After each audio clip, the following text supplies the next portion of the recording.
students are sounding a warning tonight that many of them will be left in limbo by a law change. They're urging the government to reconsider a 7-year cap on student loans because they can't afford to finish their degree. Monique Fisher explains.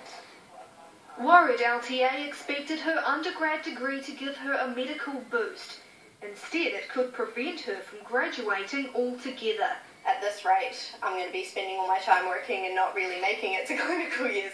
That's because the postgrad medical student now has to find $15,000 to reach her dream of becoming a doctor. She's one of many affected by budget changes, capping student loan borrowing at 7 years. The reason why the 7-year FTS came in the first place, there were viable reasons for it, but I don't think that they have really thought about how it's going to affect medical students. They can't borrow from private lenders because they're not earning. So if parents can't fork out, they're forced to take a year off. That's the maximum they're allowed to try and raise the money.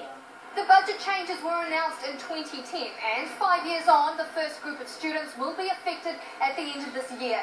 By 2017, that number will rise to 150, meaning 30% of the medical year will be coughing up their own fees. Safe to say the Ministry of Tertiary Studies has a different view of the situation. Don't forget, doctors tend to earn roughly double what every other graduate does once they graduate. That logic has one small problem. If we don't graduate and we don't earn, then we can't pay off the loan because we haven't graduated. Stephen Joyce says they will consider paying out 6-year student bonuses as a lump sum at the beginning of the year, something students welcome. But first he needs to be convinced it's a significant issue. At this point, there isn't sufficient evidence to suggest that's the case, but we've got to keep an open mind.